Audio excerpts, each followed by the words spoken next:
वो बुद्धि का विलास है। बुद्धि यही चाहती है कि मैं शब्द को समझूं और समझ जाऊं कि मैंने विज्ञान को समझ लिया या सत्य को समझ लिया।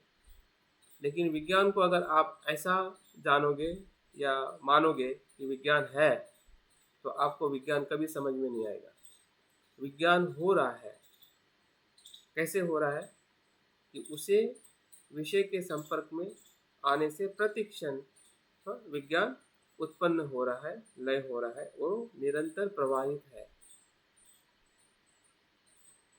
और जो भी हमें रुका हुआ लगता है, मैं लगता है, वो हमारी धारणा है, भ्रम है। मन ऐसा नहीं है, वो हमारी अज्ञानता है।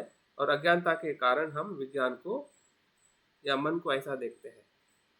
लेकिन विज्ञान प्रक्रिया में ऐसा नहीं है, वो निरंतर उस विषय के संपर्क के साथ में उत्पन्न होता है और लय होता है, और उसकी हमें जानकारी मिलती है, उसका बोध होता है। वही विज्ञान है, वही मन है और वही चित्त है।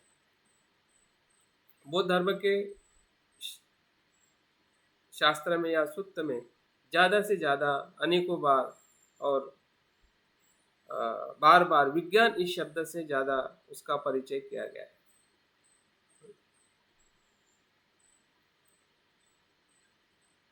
विज्ञान शब्द का ज़्यादा इस्तेमाल किया गया है।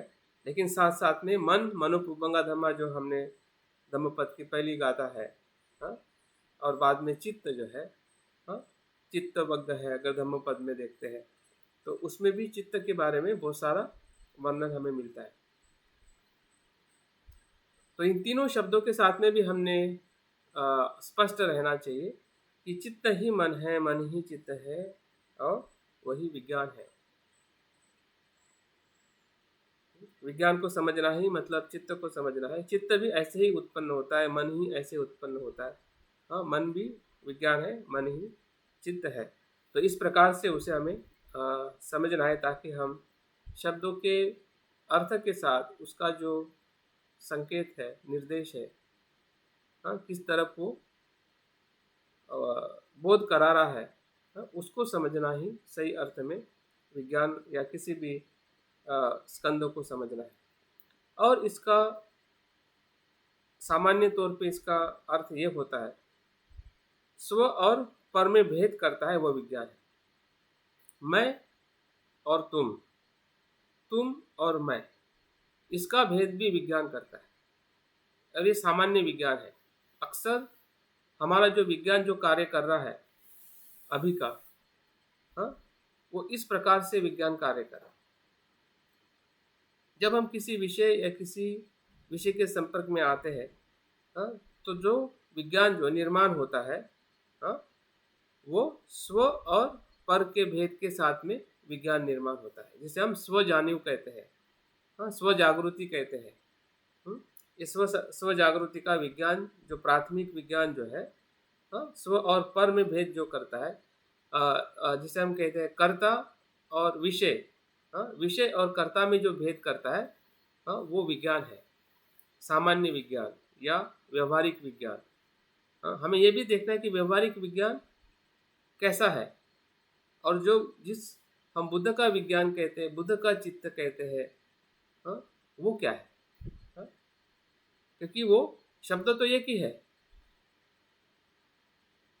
लेकिन जो हमारा प्राथमिक विज्ञान है, जो जन्म के साथ या व्यवहार में जो हम उपयोग होता है, या उसके माध्यम से जो हमारे कर्म और हमारे विचार उत्पन्न होते हैं, वो क्या है, द्वंद्व को निर्माण करता है, भेद निर्माण करता है कि ये विषय है, ये मैं हूँ, ये मैं हूँ, ये विषय है, ये तू है, ये मैं हूँ, ये मैं हूँ, ये तू है। ये तू मैं का जो, मैं तू का जो भेद जो है, वो विज्ञान है। वो अपने आप में विज्ञान ही है, और विज्ञान का ही वो कर्म है। हाँ, विज्ञान सामान्य तौर पे जो हमारा भ्रमित मन जो है, या अजागृत मन है, या हमारी जो स्व जागृति का जो मन है प्राथमिक, हाँ, वो मन, वो चित्त, वो विज्ञान, हाँ, वो हमें समझ में आना चाहिए। अगर वो समझ में आएगा, हाँ, तो हमें उसके बाद का जो मन जो है, जिसे हम स्वभाव शुद्ध विज्ञान कहते हैं, जो उत्पन्न और लय को जानकर उसकी जो परस्पर सत्यता जो है या प्रतीत्य समुत्पाद की जो सत्यता है उसको जानकर द्वंद्व से वो मुक्त होता है। वो विज्ञान, वो भी विज्ञान है, वो भी मन है। एक भेद करने वाला मन और एक भेद से पर मन, हाँ?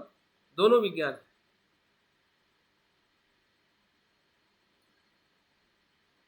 तो पहला विज्ञान क्या है? वो एक प्रकार से उदाहरण के तौर पे जो समंदर की लहरें जो है वो आती है जाती है, हाँ? उस प्रकार से उसको हम देख सकते हैं।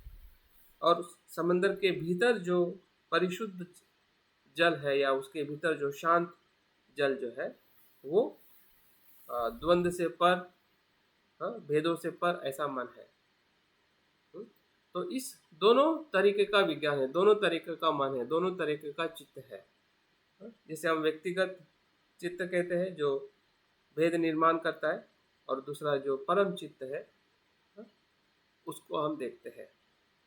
तो दोनों विज्ञान के अर्थ पे हमें शून्यता को देखना है, महसूस करना है, ताकि हम सही अर्थ में जो सांसारिक मन है, द्वंद्व वाला मन है, और मैं और तू या स्व और पर के भेद से जो निर्माण होता है या उसको वो हमें समझाता है कि मैं अलग हूँ, तू अलग है। लेकिन जब हम थोड़े उसके और गहराई में मन को देखते हैं, जानते हैं, तो उसकी जो परिशुद्धता है, स्वभाव शून्यता है या प्रतीत्य समुत्पाद का जो बोध है, जैसे जैसे हमें होता है, वैसे वैसे मैं और तू का भेद टूटने लगता है। जो मैं हूँ वो तू है, जो तू है वो मैं हूँ। वो जो परस्पर आधारित सत्यता का जब बोध होता है, या अनात्म का बोध होता है, अनित्यता का बोध होता है, तो विज्ञान एक शुद्ध स्वरूप में हमारे अनुभव में आता है। तो दोनों अनुभव, एक अशुद्ध अनुभव, द्वंद्व का अनुभव प्राथमिक तौर पे, और दूसरा जब अनुभव हम ध्यान और प्रज्ञा के प्रकाश में जब उसको देखते हैं, तो एक वो द्वंद्व से पर का अनुभव। तो इस प्रकार से हमने, और इसलिए चित्त को हम एक भी देखते हैं और अनेक भी देखते हैं। जैसे कि मैंने उदाहरण के तौर पे बताया कि समंदर एक है, लेकिन समंदर की लहरें अलग अलग है, एक जैसी नहीं है। इसलिए मन भी जो है हमें अलग अलग दिखाई देता है। और उसका विश्लेषण थेरवाद परंपरा में अभिधम्म पिटक में 89 प्रकार के चित्त बताए गए हैं। और विज्ञानवाद या योगाचार के दर्शन में 8 प्रकार के विज्ञान बताए गए। तो 89 प्रकार के विज्ञान और 8 प्रकार के विज्ञान, जिसमें मैंने शुरुआत में कहा है कि वो व्यक्तिगत या सापेक्ष मन में भी, सापेक्ष चित्त की भी परिभाषा उसमें है और निरपेक्ष चित्त की भी परिभाषा उसमें है। जो निरपेक्ष है, जो परम चित्त है, जो स्वभाव से शून्य या शुद्ध है, जिसमें आप पर का भेद नहीं होता है, उसे हम परम चित्त कहते हैं, बुद्ध चित्त कहते हैं, बुद्ध का मन या बुद्धत्व का विज्ञान कहते हैं। जो बुद्ध ने प्राप्त किया, जिसे हम सिद्धार्थ गौतम बुद्ध कहते हैं, वही चित्त हमारे भीतर भी है। इसलिए बुद्ध कहते हैं कि हर मनुष्य बुद्धत्व को प्राप्त कर सकता है, क्योंकि बुद्ध चित्त का जो बीज है वो हर एक मनुष्य के विज्ञान या मन में है, और वो परम चित्त है। लेकिन उस परम चित्त के ऊपर जो लहरें है, आवरण है, क्लेश है, और उस क्लेश में जो हमारी व्यक्तिगत चित्त से जो हम मैं और तू, तू और मैं, वो भेद का जो चित्त निर्माण होता है, या अज्ञान के कारण या हमारे पूर्व चित्त के कारण, कर्म के कारण, और अभी भी जो हमारी जागृति के अभाव के कारण, या हमारे नासमझी के कारण, जो चित्त वर्कआउट है या कार्यान्वित है, उसे हम व्यक्तिगत चित्त कहते हैं। और वो व्यक्तिगत चित्त जो है वो दो प्रकार से कार्य करता है, एक तो प्रतिक्रिया देता है और दूसरा सृजक कार्य करता है, जिसे हम दूसरी भाषा में एक अकुशल चित्त कहते हैं या अकुशल कर्म कहते हैं, और दूसरा हम एक कुशल कर्म या कुशल चित्त कहते हैं। तो उस चित्त का पूरा लेखा जोखा, या उसके सूक्ष्म स्वभाव का या उसके कार्य का या उसके परिणामों का जो वर्णन हमें थेरवाद परंपरा में जो अभिधम्म पिटक जब हम पढ़ते हैं तो 89 प्रकार के चित्त बताए गए हैं। उस 89 प्रकार में 4 प्रकार के चित्त को हमें थोड़ा समझने की जरूरत है। पहला जो चित्त जो है काम लोक का चित्त है। इंद्रिय जन्य जो भी हमारी जागृति है या इंद्रिय जन्य जो भी हम कुशल और अकुशल कर्म कर रहे हैं या करते हैं, वो क्या है? काम चित्त है। दूसरे स्तर का जो चित्त जो है रूप चित्त है। रूप चित्त, रूप चित्त में जितने भी प्रकार की हम ध्यान साधनाएं करते हैं, स्पेशली आनापान सती या जितने भी समत ध्यान के जो भी हमारे प्रकार है, वो सभी ध्यान से जो भी मन की अवस्था हमें प्राप्त होती है, फिर पहला ध्यान हो, दूसरा ध्यान हो, तीसरा, चौथा, जो भी ध्यान के स्तर है, उसमें जो चित्त निर्माण होता है या चित्त का जो हमें अनुभव होता है, वो चित्त या वो विज्ञान, वो मन जो है वो क्या है? रूप चित्त है, रूप लोक का चित्त है। उसके बाद तीसरे प्रकार का अरूप प्रकार का ध्यान है। अरूप लोक की अवस्था में जब हम चित्त को ले जाते हैं, जिसमें हो सकता है कि हमारी जो संदर्शन साधना है, या और गहरे जो 4 प्रकार के जो अरूप ध्यान जो बताए जाते हैं, उस ध्यान के माध्यम से हमारा चित्त अरूप लोक के चित्त में उत्पन्न होता है। और उससे भी ऊपर जो चौथा चित्त जो है लोकोत्तर चित्त है, जिसे हम श्रोतापन्न से लेके निर्वाण तक जो चित्त होता है, मार्ग और उसका परिणाम, उसके आधार पर वो लोकोत्तर चित्त है, लोकोत्तर विज्ञान। तो इन चारों स्तर के विज्ञान को, मन को या चित्त को, उसके कुशल और अकुशल और बहुत सारे उसके एस्पेक्ट्स है, बहुत सारे उसके पहलुओं को ध्यान में रखते हुए उसके अंतिम उसका स्वभाव क्या, आखिरी स्वभाव क्या है, इस प्रकार से उसका विश्लेषण करते करते, जिसे हम धर्म कहते हैं, उस धर्म की पूरी व्याख्याएं जो है तत्व के आधार पर जो बुद्ध ने अपने माता को देवलोक में जाके जो उपदेश दिया था, वो यही अभिधम्म का उद्देश्य है, कि जीवन की जो सत्यता जो है इसी ही चित्त के तत्व के आधार पर निर्माण होती है, और वही संसार बनाता है और वही संसार से मुक्त होने का मार्ग दिखाता है, या उसी से हमें प्राप्त होता है, जिसे हम चित्त की अवस्था है, चित्त का जो ज्ञान है, उसमें हमें अभिधम्म पिटक में मिलता है। अभी थोड़ा हम विज्ञानवाद के तरफ आते हैं, उसी के आधार पर हम ध्यान करने वाले हैं। इसमें 8 प्रकार का चित्त बताया है। इसको समझना और सरल है, क्योंकि इसको हम आसानी से पहचान पाते हैं, देख पाते हैं और समझ भी पाते हैं, क्योंकि ये हमारे बहुत ही आसपास उसकी जो परिस्थिति है या उसका अस्तित्व हम उसको महसूस कर सकते हैं, या वो अस्तित्व में है। 8 प्रकार के विज्ञान को 2 प्रकार से उसको विभाजित किया गया है। 8 प्रकार के विज्ञान को 2 स्तर में उसको विभाजित किया गया है। पहला जो है आलय विज्ञान। अभी आलय विज्ञान का मतलब यह है कि जितने भी कुशल और अकुशल कर्म के किए हुए जो बीज है, या जो अकुशल और कुशल कर्म को जो प्रेरित करते हैं, ऐसे सभी बीज स्टोर, या ऐसा कह सकते हैं हमारे किए हुए कर्मों के जितने भी संस्कार है, हमने कल संस्कार का ध्यान किया, हाँ, तो ये संस्कार कहाँ पे रहते हैं या उसको किस नाम से संबोधित किया जाता है, उसको आलय विज्ञान के नाम से संबोधित किया जाता है। जहाँ जहाँ पे भी संस्कार है वहाँ वहाँ आलय विज्ञान है। आलय विज्ञान के भीतर ही संस्कार अस्तित्व में होते हैं, स्टोर होते हैं, इकट्ठा होते हैं।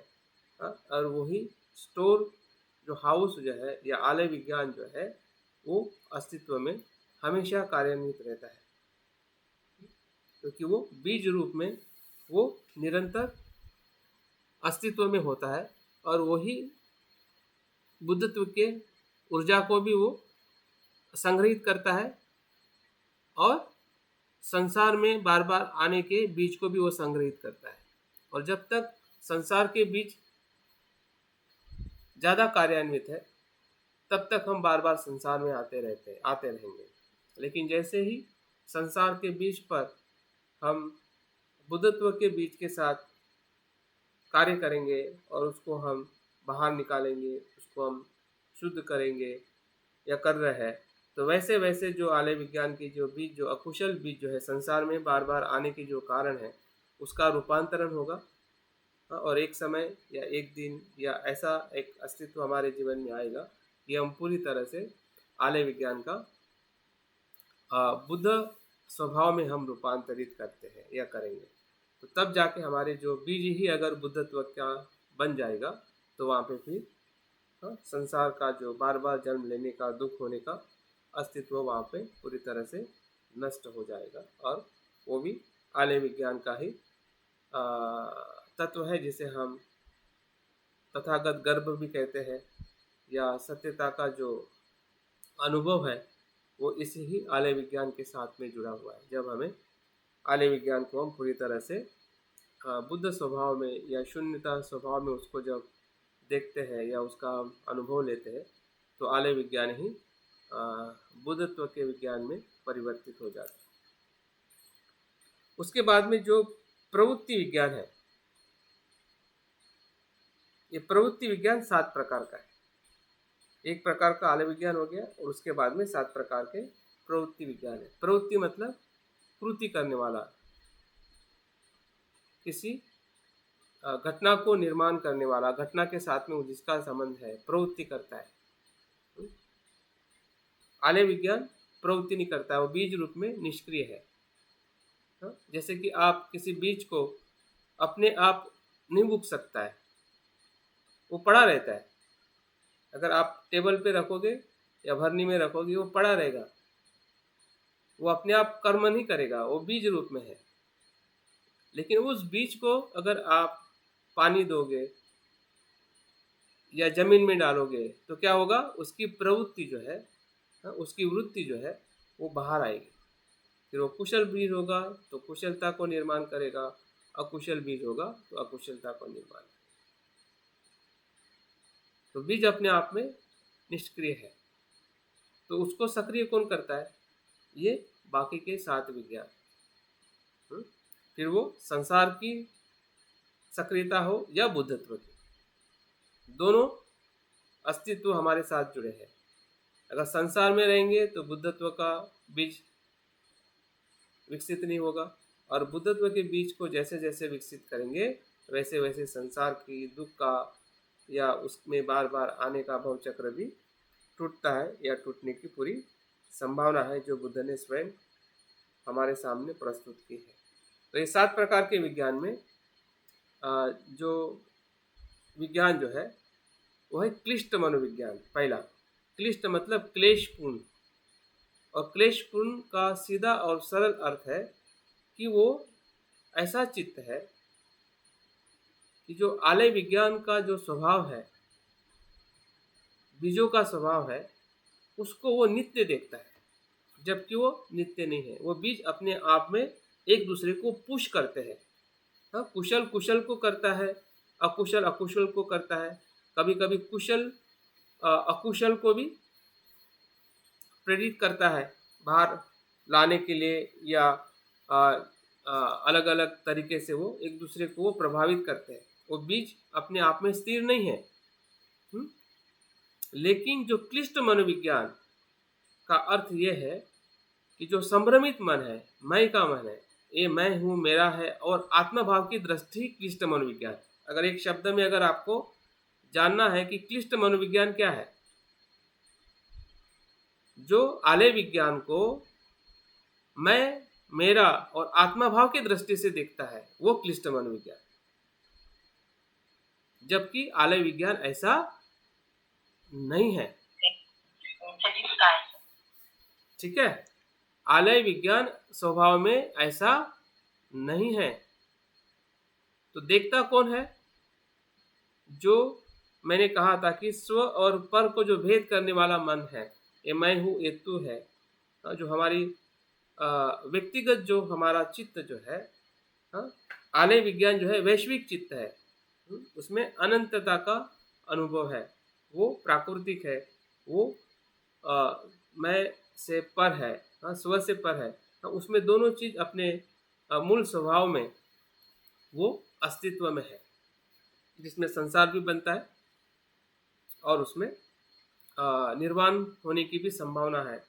लेकिन उस दोनों संभावनाओं को या दोनों बीजों को क्लिष्ट मनोविज्ञान जो है, क्लेशपूर्ण मनोविज्ञान जो है, वो आत्मभाव से देखता है कि वो नित्य है, और नित्य होने की वजह से सभी जो हमारे प्रपंच जो है वो उसी के आधार पर हम करते हैं।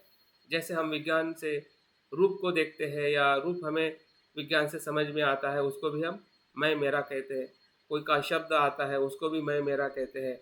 मतलब पूरा हमारा जो जितने भी तृष्णाएं हैं, जितने भी हमारे विचार है, जितने भी धारणा है, जितने भी कल्पना है, जितना भी हमारा आचरण है, वो उसी के आधार पर चलते रहता है, क्योंकि क्लिष्ट मनोविज्ञान वहाँ पे उत्पन्न होता है।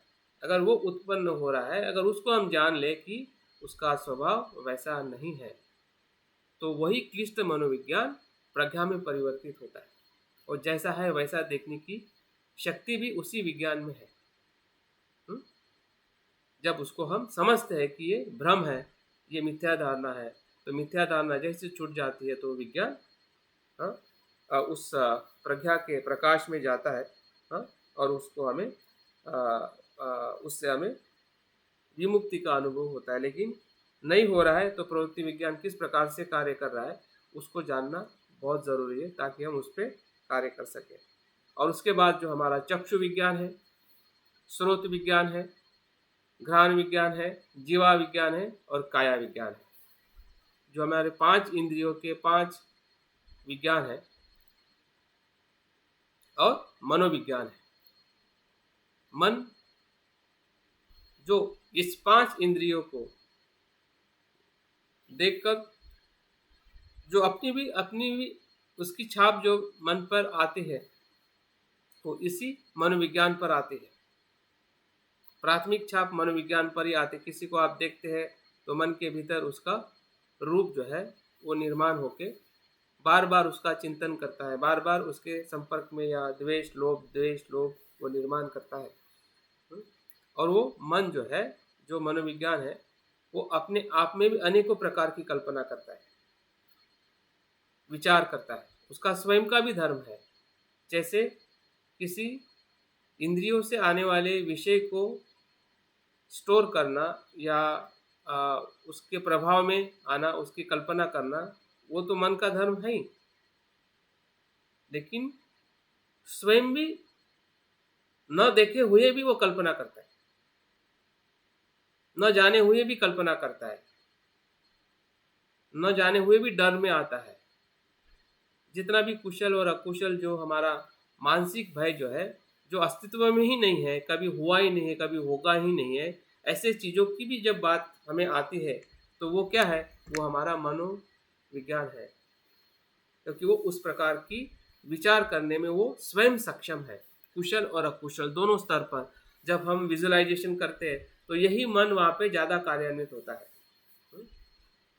उसको हमें समझना है कि वो ऐसे अनेकों कल्पनाओं को निर्माण कर सकता है, जो सकारात्मक है और जो नकारात्मक है। नकारात्मक भी कल्पना निर्माण करता है और सकारात्मक भी कल्पना निर्माण करता है। हमारे संदर्शन साधना में हम सकारात्मक कल्पना निर्माण करते हैं कि बुद्ध की करुणा को हम कैसे अनुभव करें, उनके संभोग काया के माध्यम से, उनके साधना के संदर्शन से। तो वो मन का धर्म है। लेकिन वो अकुशल भी कल्पना करता है, वो स्वयं भी करता है, और इंद्रियों से आई हुई जो डेटा है, इंद्रियों से आया हुआ जो मैसेज है, इंद्रियों से विषय के संपर्क से आई हुई जो अ, अ, कुशल और अकुशल या पसंद नापसंद का जो रस है या उसके जो विचार है, तो उसको भी वो बार बार मन में निर्माण करता है। तो उसको हमें समझना है, ताकि वो उत्पन्न हो रहा है, क्या हो रहा है, क्यों हो रहा है, कैसे हो रहा है, वो जानना ही प्रतीति से उत्पन्न है। मतलब मन के इन आठों मन के भीतर जो अस्तित्व है वो स्वयं से निर्माण नहीं होता है। हाँ? स्व रहित है, मैं रहित है। इसी बात को समझने के लिए मैंने इतना कुछ आपको बताया है कि विज्ञान और मन क्या है, कैसे उत्पन्न होता है, किस आधार पर उत्पन्न होता है, कुशल हो अकुशल हो, व्यक्तिगत मन हो, वैश्विक मन हो। हुँ? बीजों के आधार पर आलय विज्ञान है, और उसकी जो प्रवृत्ति जो है, तरंग है, वो सभी प्रवृत्ति विज्ञान के अंतर्गत आते हैं। उसमें क्लिष्ट मनोविज्ञान है, और बाकी हमारे पांच इंद्रियों के पांच विज्ञान है। इस प्रकार से 7 विज्ञान प्रवृत्ति विज्ञान हो गए और एक आलय विज्ञान हो गया। तो ध्यान में हम 4 स्टेप पे ध्यान करने वाले हैं। तो पहली स्टेप में क्या करेंगे, जो हमारे 5 इंद्रियों का विज्ञान है उसके साथ में हम शून्यता का अनुभव करेंगे पहले पहले स्टेप में। दूसरी स्टेप में जो क्लिष्ट मनोविज्ञान है, क्लेश युक्त मनोविज्ञान है, आत्मभाव का जो मनोविज्ञान है, उसको हम शून्यता में देखेंगे। और तीसरे स्तर में जो आलय विज्ञान है, जो बीज वाला विज्ञान है, बीज से भरा हुआ है, कुशल और अकुशल, उसको हम शून्यता के भाव में देखेंगे। और चौथे में शून्यता का अनुभव करते हुए और प्रज्ञा पारमिता का मंत्र पठन करते हुए हम ध्यान को समाप्त करेंगे। हमारे पास में पूरे 30 मिनट है या 29 मिनट है। तो फिर से बताइए सर, फिर से बताइए। पहले इसमें जो 5 इंद्रिय जो है, 5 इंद्रियों का विज्ञान है, उस पर हम शून्यता का अनुभव करेंगे। ठीक है, पहले स्तर पर। दूसरे स्तर पर जो क्लिष्ट मनोविज्ञान है, क्लेश वाला मनोविज्ञान है, या आत्मभाव का मनोविज्ञान जो है, जो आत्मा भाव को निर्माण करता है, उस पर हम शून्यता के आधार पर देखेंगे। तीसरे स्तर पे जो आलय विज्ञान है, आलय विज्ञान को हम शून्यता के आधार पर देखेंगे। और चौथे में शून्यता का अनुभव करते हुए और मंत्र का पठन करते हुए हम ध्यान को समाप्त करेंगे। ठीक है, क्लियर? चलिए अभी बैठक ले लीजिए, इतनी जानकारी पर्याप्त है। और जो भी अगर आपको कुछ समझ में नहीं आ रहा है तो शाम को आप ज़रूर प्रश्न के माध्यम से या कुछ और आपके अनुभव के माध्यम से आप बता सकते हैं, ताकि हम विज्ञान स्कंद जो है, और इसलिए उसको स्कंद कहा गया है क्योंकि अनेकों चीज़ों से विज्ञान बना है। एक, भले हम विज्ञान को एक कहते हैं कि एक मन है, लेकिन उस एक मन के भीतर भी जो सही उसका अस्तित्व जो है अनेक चीज़ों से बना। जैसे हम आलय विज्ञान भी कहते हैं, तो आलय विज्ञान किसी एक भाव से नहीं, एक बीज से नहीं बना है, वो अनेक बीज है उसमें। जब अनेक है तो वो अनात्मा है, सीधी सी बात है। जो अनात्मा है वो स्वभाव शून्य है। फिर वो आलय विज्ञान हो, क्लिष्ट मनोविज्ञान हो, या मनोविज्ञान हो, या बाकी हमारे 5 इंद्रियों के 5 विज्ञान। तो वो समझाने के लिए जो जानकारी हमारे पास में है, उस जानकारी का बौद्धिक स्तर पर हमें स्पष्ट होना है। और बौद्धिक स्तर पर जब स्पष्ट हो जाते हैं, हाँ ये ऐसा ही है, इसमें समझने जैसा जो था मैंने समझ लिया है, अभी मैं बहुत स्पष्ट हूँ बौद्धिक स्तर पर, लेकिन वो सत्य नहीं है जो मुझे समझ में आया है। जब शून्यता के भीतर हम उस शब्द से पर के साथ अनुभव लेंगे, वो सत्य है। अगर ये छूटेगा वो आ गया, इसको आप पकड़ के रखोगे शब्द को तो समझ में नहीं आएगा। तो धीरे धीरे शरीर की बैठक लेके शांत बैठ जाइए। स्थिरता और जो हमारी रूप स्कंद की जो शून्यता है उसका अनुभव करें। रूपम शून्यता, शून्यता तैव रूपम। अभी धीरे धीरे एक एक स्कंद के अनुभव को हमें शून्यता के आधार पर महसूस करना है। यही हमारी पूर्व तैयारी है। बुद्ध की शरण भी यही है, धम्म की शरण भी यही है, संघ की शरण भी यही है। जो प्रतीत समुत्पाद को देखता है वही धर्म को देखता है, और जो धर्म को देखता है वही बुद्ध को देखता है। बुद्ध की शरण प्रतीत समुत्पाद के अनुभव में है। इसलिए जिस बुद्ध को हम शरण जा रहे हैं वो इसी तत्व के अनुभव में है। हमारी श्रद्धा,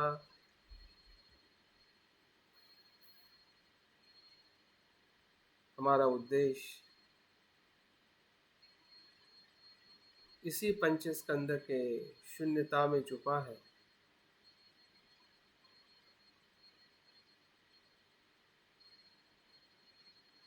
सांस का आना और सांस का जाना यही शरीर का संस्कार है।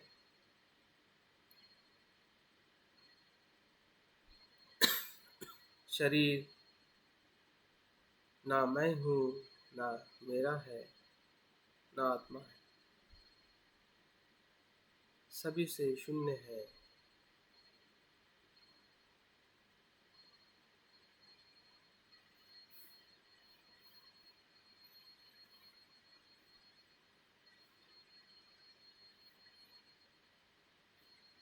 जो अस्तित्व है चार तत्वों का और चार गुणों का, अष्टकलाप का अस्तित्व है, मैं का नहीं। यही रूप की शून्यता है।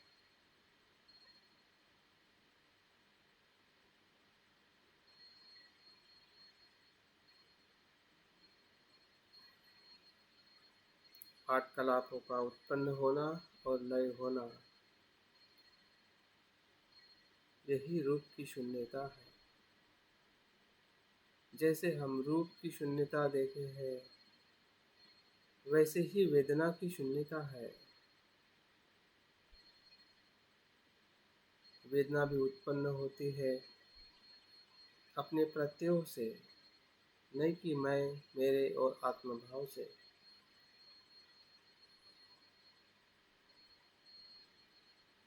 संज्ञाएं भी उत्पन्न होती है, संस्कार भी उत्पन्न होता है प्रत्ययों से, कारणों से, और लय होता है।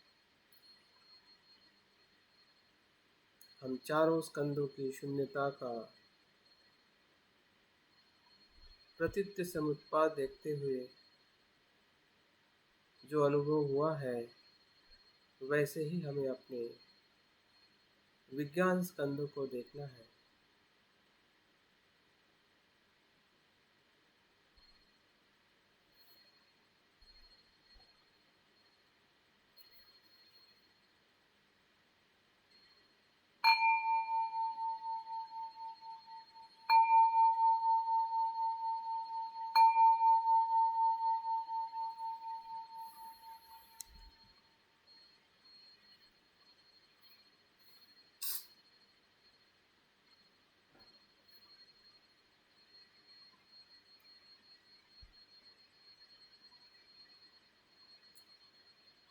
ध्यान के इस पहले चरण में जो हमारे 5 इंद्रियों के विज्ञान है,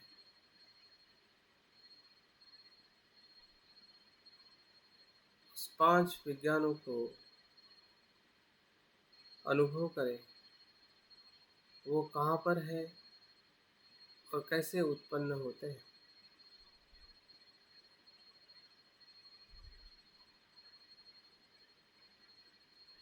एक एक इंद्रियों का कुछ कुछ पल के लिए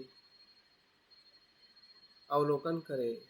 यही चक्षु है जिस चक्षु से रूप का संपर्क होके चक्षु विज्ञान उत्पन्न होता है,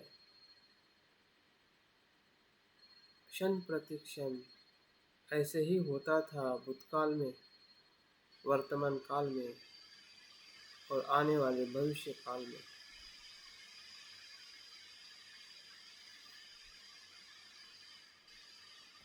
विज्ञान है नहीं, हो रहा है। प्रत्ययों से जो विषयों का बोध हो रहा है वही चक्षु विज्ञान है। स्रोत विज्ञान जो शब्दों को आप सुन रहे हैं,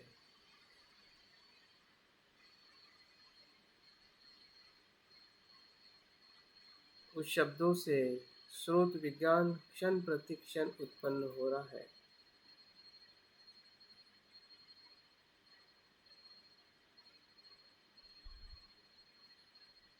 और लय भी हो रहा है, क्योंकि शब्द के बाद उसका अनुभव, अनुभव के बाद उसका दूसरा अनुभव, ऐसा निरंतर प्रवाह चलते रहता है। शब्द वहाँ पे रुक नहीं जाता है।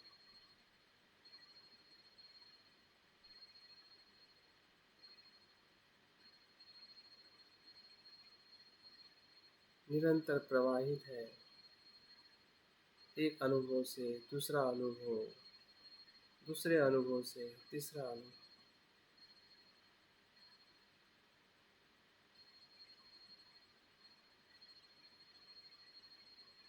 ये स्रोत विज्ञान है।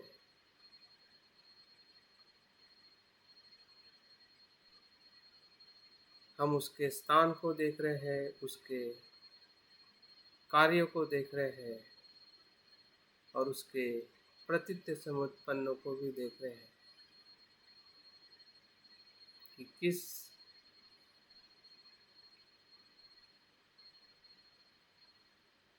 प्रत्ययों से वो विज्ञान बन रहा है।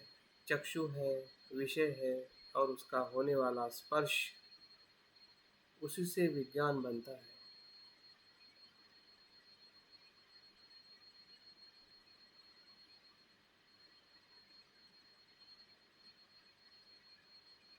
यहीं पर हमें शून्यता का अनुभव हो रहा है।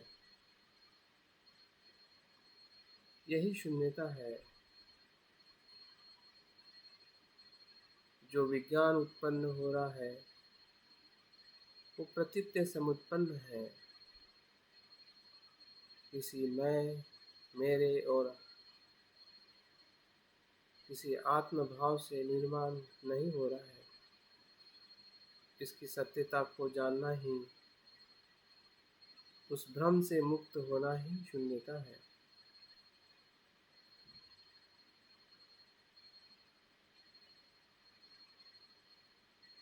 कि रूप का भ्रम हो, शब्दों का भ्रम हो, उससे निर्माण हुए विज्ञान का भ्रम हो, ये मैं हूँ, ये मेरा है।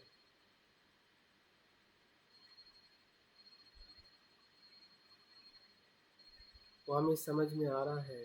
जा जा मैंने मैं मेरा समझा है, वो मेरा भ्रम मात्र है। सत्यता हमें अभी समझ में आ रही है, क्योंकि हम उसे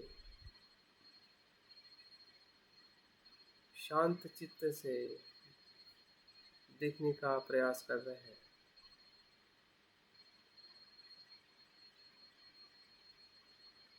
घ्राण विज्ञान हो, हमें जो गंध आती है वो भी प्रतीत्य समुत्पन्न है।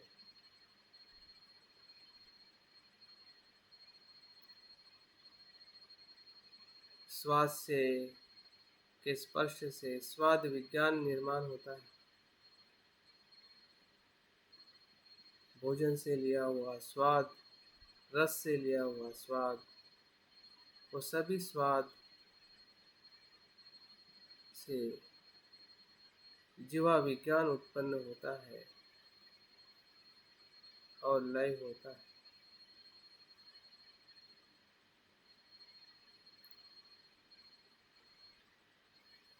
हमारी जो त्वचा है सर से लेकर पांव तक, उस पर होने वाला हमारे कपड़ों का स्पर्श, वातावरण, हवाओं का स्पर्श,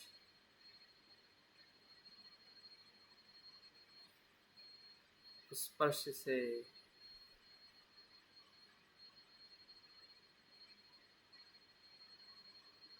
काया का विज्ञान निर्माण हो रहा है, लय हो रहा है। इन पांचों इंद्रियों के विषयों को, जगह को, उसके कार्य को, जैसे कि चक्षु का कार्य है देखना, कान का कार्य है सुनना, नाक का कार्य है गंध लेना, जीवा का कार्य है स्वाद,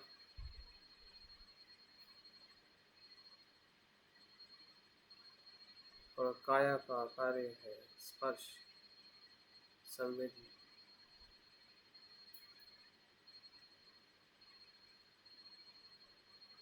इन पांचों इंद्रियों के जगह को हम महसूस करें, उसके कार्यों को महसूस करें, कार्य के साथ प्रतीत्य समुत्पत्ति को महसूस करें।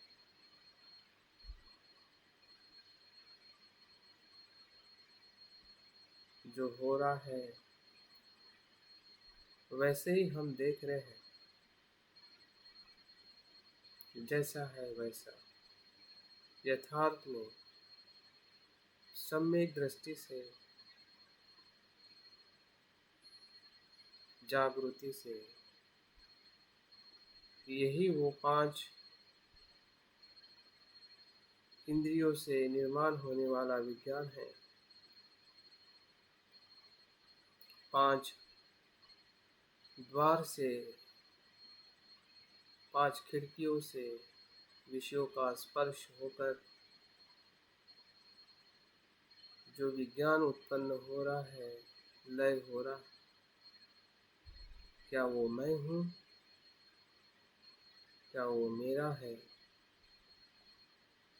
क्या मैं आत्मा हूँ? आत्मा से हो रहा है, क्या वो प्रतीत्य से उत्पन्न है? हम उसे कैसे देख रहे हैं, कैसे जान रहे हैं, इसी से हमारी दृष्टि पता चलती है कि वो भ्रमित है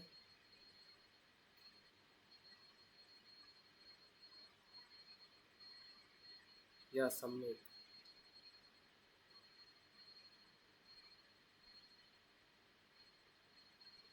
अगर सम्यक है तो हमारा भ्रम, मैं का भ्रम टूटते जा रहा है और वही शून्यता का अनुभव है। ये पांचों विज्ञान शून्य है,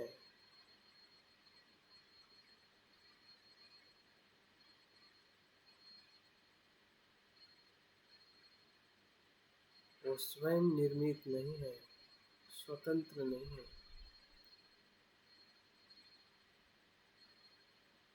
उसका स्वयं का स्वतंत्र स्वभाव नहीं है, वो परतंत्र है। प्रत्ययों से निर्माण हो रहा है और लय हो रहा है। फिर वो भूतकाल का विज्ञान हो, वर्तमान का हो, या भविष्य में उत्पन्न होने वाला,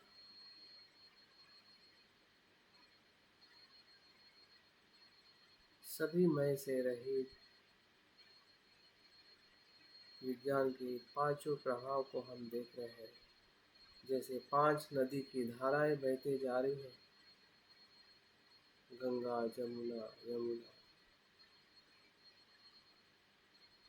सरस्वती और अन्य जो भी नदियां हैं, महानदियां।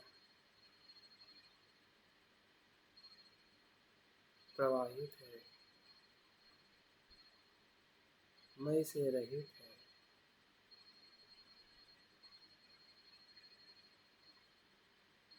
यही शून्यता का तत्व है।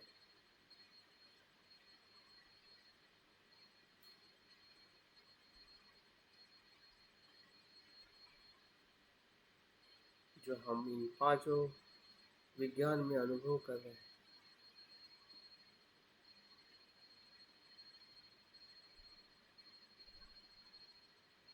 हमारे पूर्वग्रह मय के प्रति, रूप के प्रति, शब्दों के प्रति सब टूटते जा रहे हैं।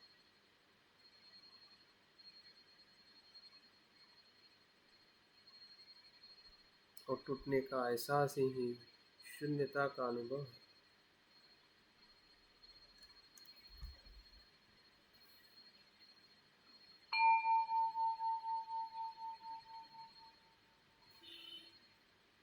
ध्यान के दूसरे चरण में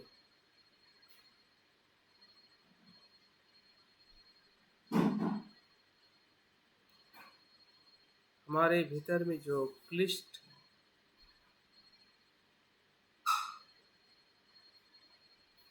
मनोविज्ञान है,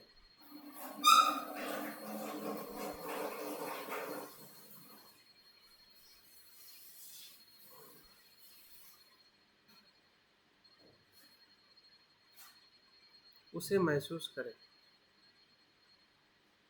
क्लिष्ट का अर्थ है क्लेश युक्त, जो स्व आसक्ति से भरा है।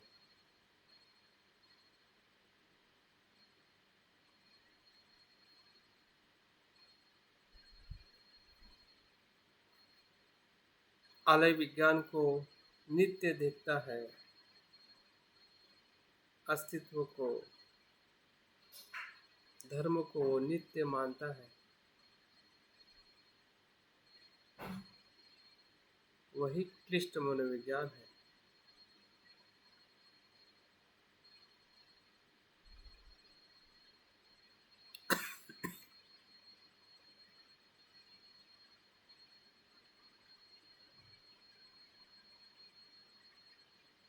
जो इन पांच इंद्रियों से और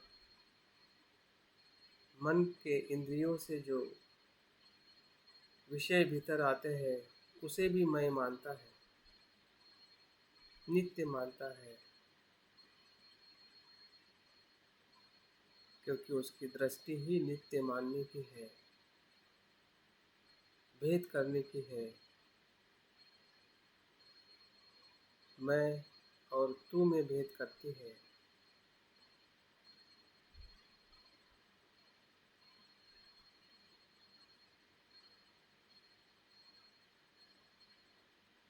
पसंद नापसंद में भेद करती है। सभी भेद, सभी द्वंद्व इसी ही चित्त का परिणाम है।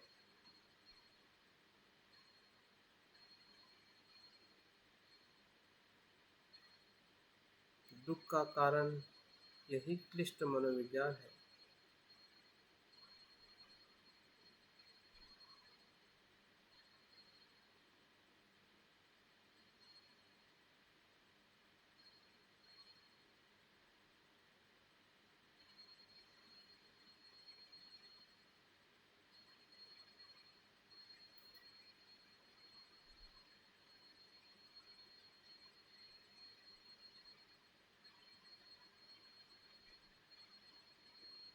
ये क्लिष्ट मनोविज्ञान भी इसी आलय विज्ञान का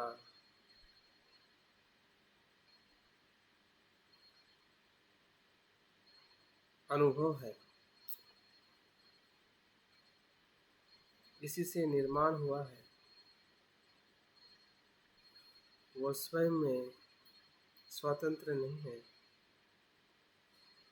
वो भ्रम है, जिस भ्रम के कारण वो उत्पन्न हुआ है।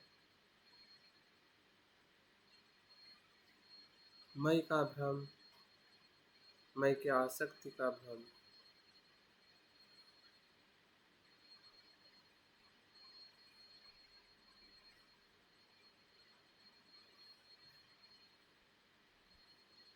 अज्ञान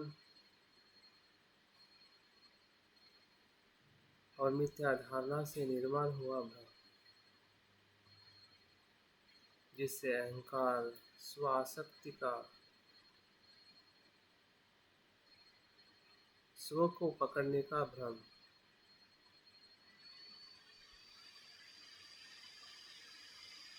ऐसे भ्रमित चित्तों को भी हम देख पा रहे हैं कि वो भी प्रतीत्य समुत्पन्न है।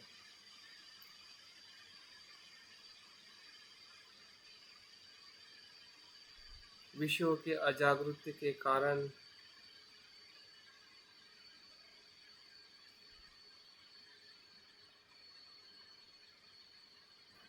गलत चिंतन धारणाओं के कारण ये मन निर्माण हुआ है।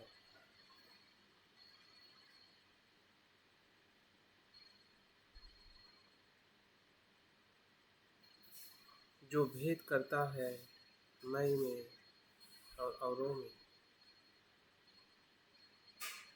सुख और दुख में,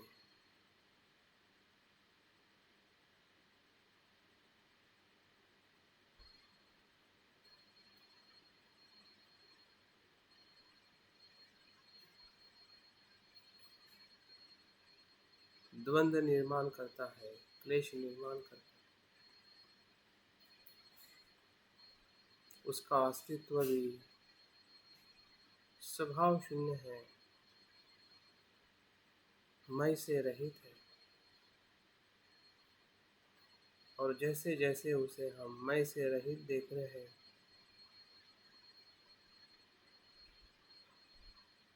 तो प्रज्ञा से वो शुद्ध हो रहा है।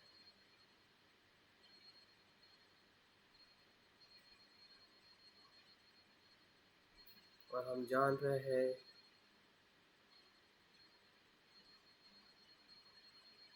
कि मैं का अस्तित्व ही मिथ्या धारणा है।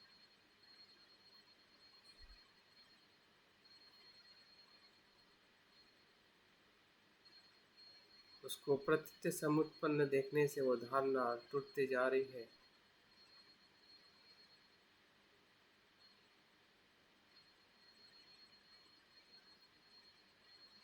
और क्लेश युक्त चित्त शुद्ध हो रहा है, प्रकाशित हो रहा है।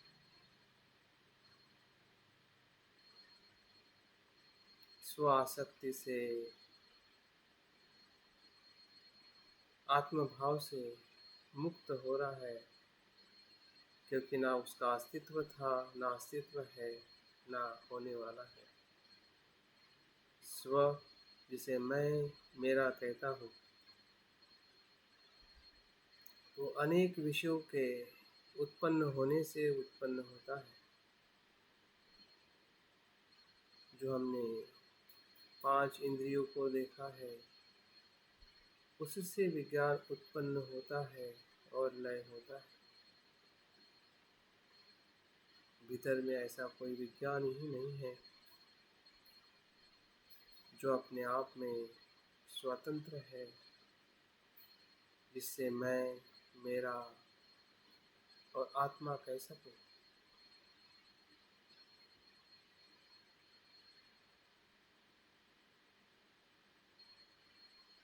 अगर ऐसा होता तो मेरा मन मेरे नियंत्रण में होता, अकुशल नहीं होता, दुख नहीं होता, भय नहीं होता, चिंता नहीं होती।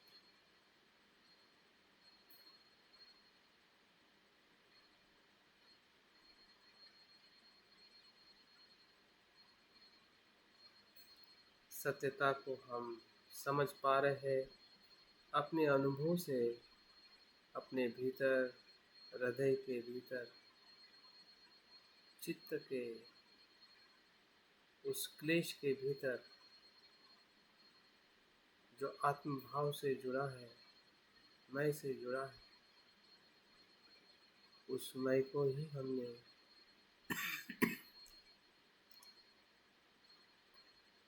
अनात्म भाव में, अमय में देख रहे हैं। उसका अस्तित्व ही नहीं है। वही शून्यता का अनुभव है। विज्ञान उत्पन्न होता है, लय होता है, फिर वो कुशल हो या अकुशल,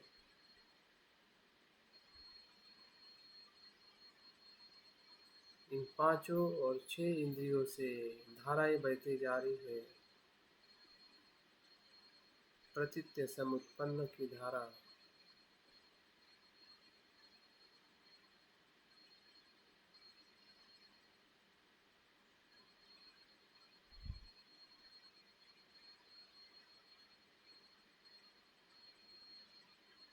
क्लिष्ट मनोविज्ञान का भ्रम जैसे जैसे टूट रहा है, हमारी स्व आसक्ति अनासक्ति में रूपांतरित हो रही है।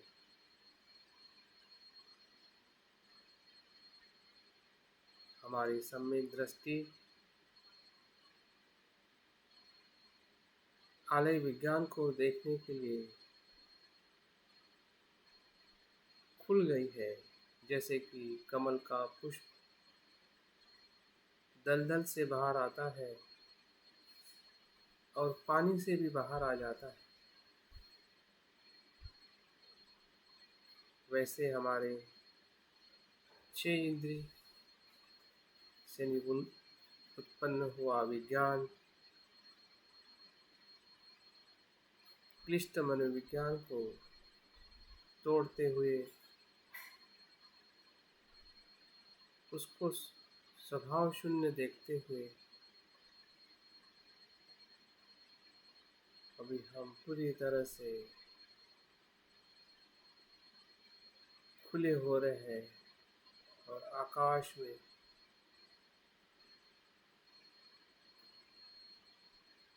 ऐसे विशाल चित्त को देखने में, अनुभव करने में हम खुले हो गए।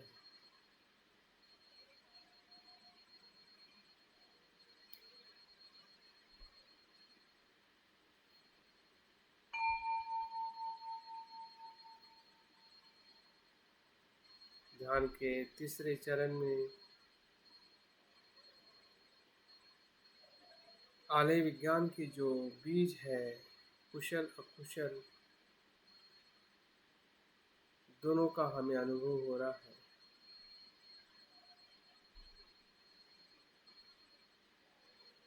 हमारे भीतर के लोभ द्वेष मोह,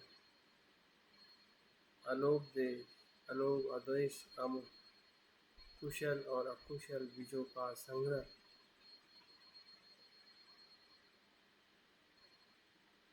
धीरे धीरे जो बुद्ध के बीज है,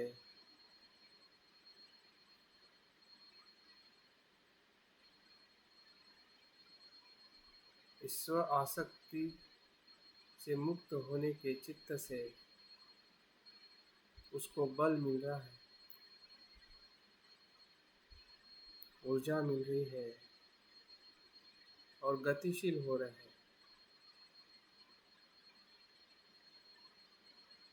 वैराग्य से, अनासक्ति के भाव से कुशल चित्त ऊर्जावान हो रहे हैं और कुशल चित्त के ऊर्जा से अकुशल चित्त के बीज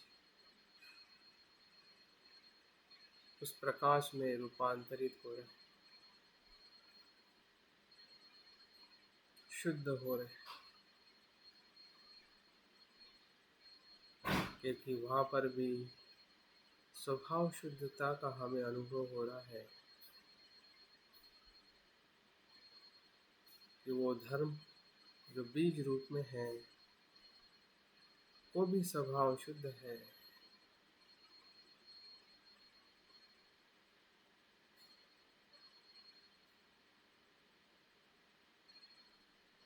और जो स्वभाव शुद्ध है वो असीम है, अनंत है।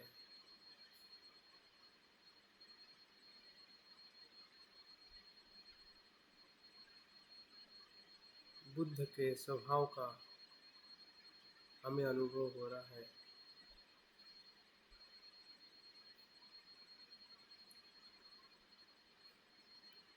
तथागत के गर्भ का, जहाँ पे शुद्धता ही शुद्धता है। सभी नकारात्मक बीज मय के कारण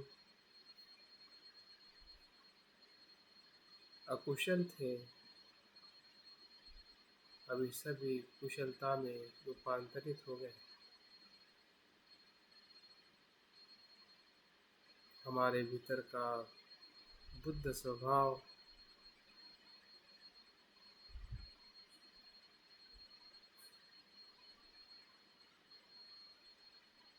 पूरे अस्तित्व को एक रूप कर रहा है कि जो बाहर है वो भीतर है, जो भीतर है वो बाहर है, जिसमें ना कर्ता है, ना विषय, ना किसी प्रकार का द्वंद्व। ऐसे असीम चित्त का अनुभव बुद्धत्व का अनुभव है। शून्यता शून्यता का अनुभव है।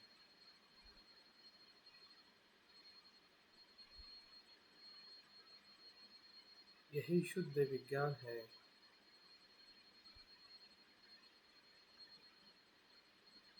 जिसमें सभी अस्तित्व समाया है।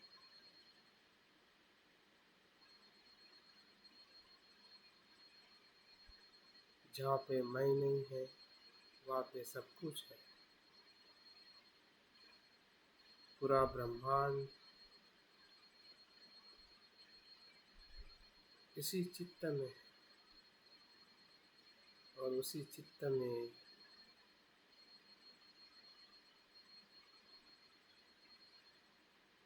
हमारा अस्तित्व है।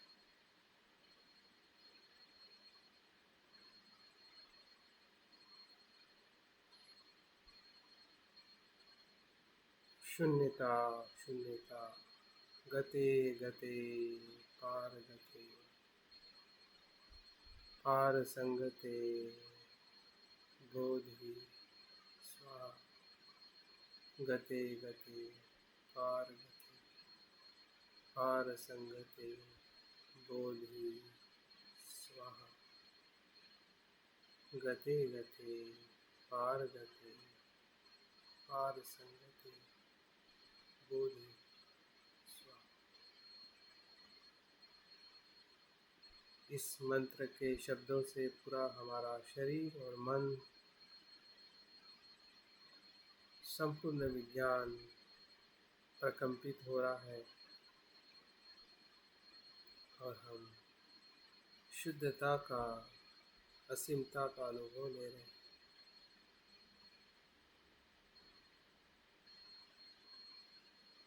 सभी का विज्ञान शुद्ध है, बुद्ध है।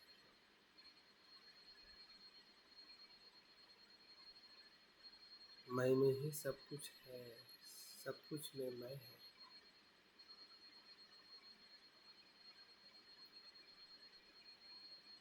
जो मैं के भाव से मुक्त ऐसा मैं, शून्यता का मैं, और उस शून्यता का भी शून्यता में विलय, ऐसा अनुभव सिर्फ अनुभव है, शब्दों से पर, बुद्धि से पर, सत्यता का अनुभव।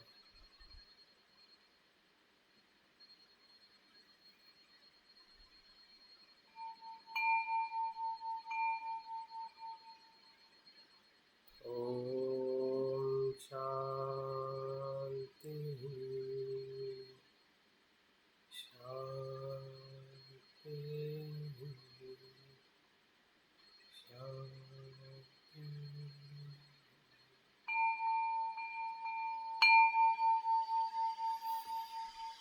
बहुत बहुत साधुवाद। समय थोड़ा 10 मिनट ज़्यादा हुआ है।